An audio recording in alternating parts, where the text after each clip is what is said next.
podran acceptar cap retallada de drets socials, cap retallada en els serveis públics.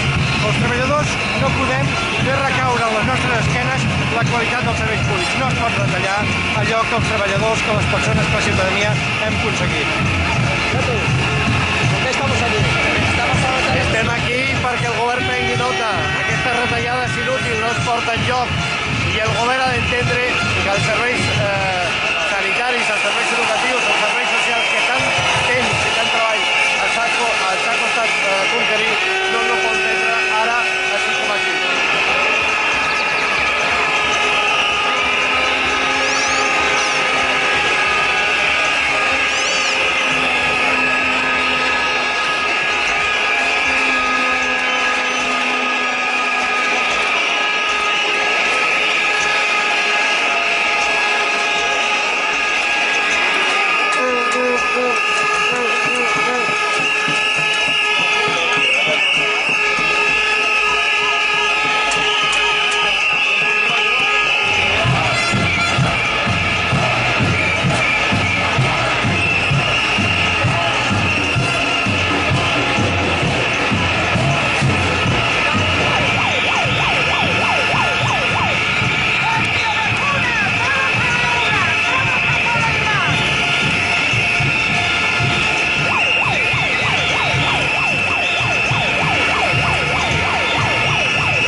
¿De dónde sois? ¿De qué hospital sois?